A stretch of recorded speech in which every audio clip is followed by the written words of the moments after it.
Salutations, fellow nerds. I'm Rick Y, the Wise Guy, and today's January 24th, 2025. A federal judge just knocked down an executive order within hours of its signing, while MAGA rages over a bishop pleading for mercy instead of a man-child giving Nazi salutes to our flag.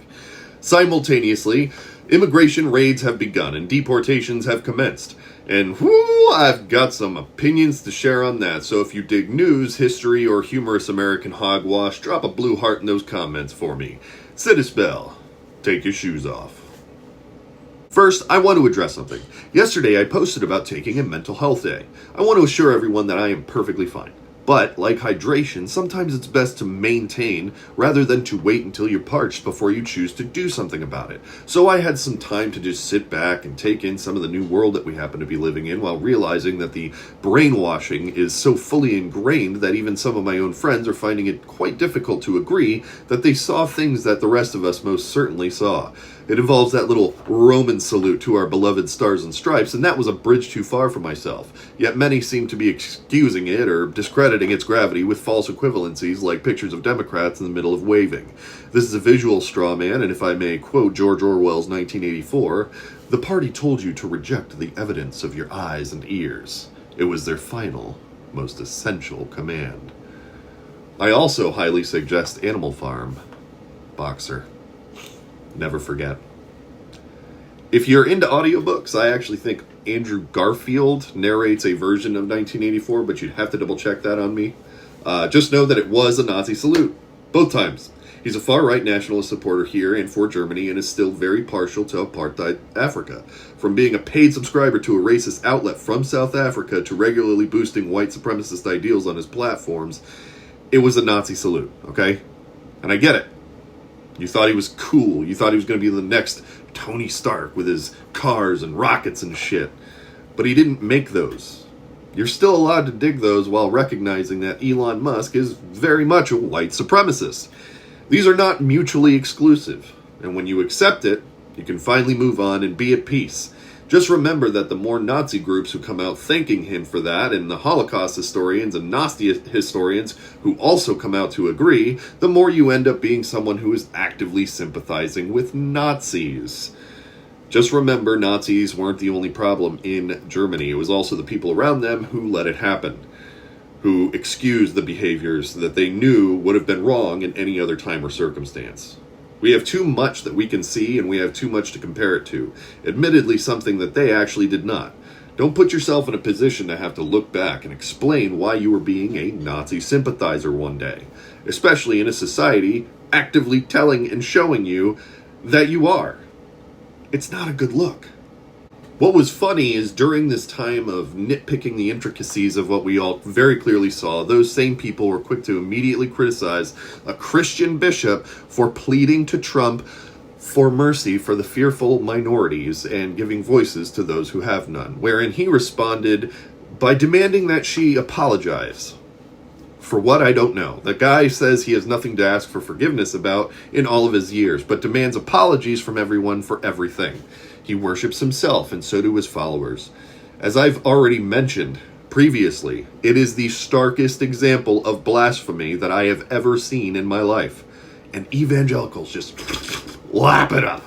Meanwhile, as an Episcopalian bishop does what Jesus literally stood for, first chapter of the New Testament, Gospel of Matthew, it isn't far, far-right conservatives who fear both executive overreach and demand constitutional purity with every law and word of the land are somehow super quiet, as Trump tries to use the office of the presidency to adjust constitutional amendments to his needs.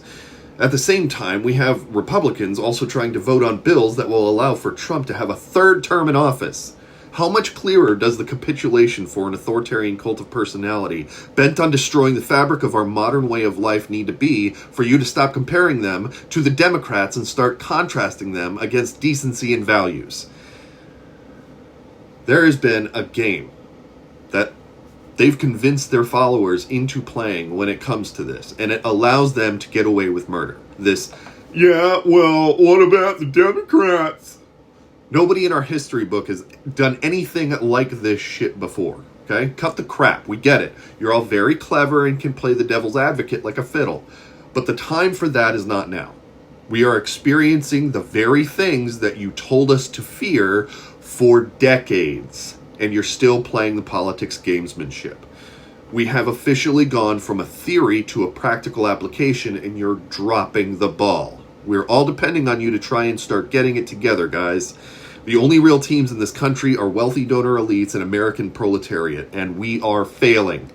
Wedge issues have been glorified as we continue to work more for our TikTok than our own democracy. Trump started the ban on that platform. Conservatives convince you to blame Biden, and boom, Trump is thanked for saving TikTok. It's true. Gen Z is currently thrilled with him at the moment. Bread and sport, y'all.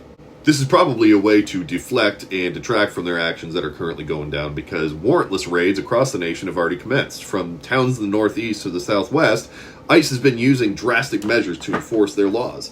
Notices from Worcester public schools nowhere near the border share this sentiment by saying, quote, "A recent notification has gone out regarding ICE agents potentially being at bus stops.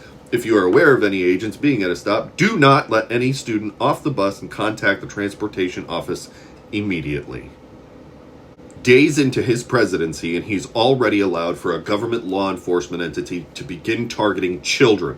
He's deployed military to our southern border and has declared a national emergency. I cannot stress to you enough the dangerous setup that he's currently involved in.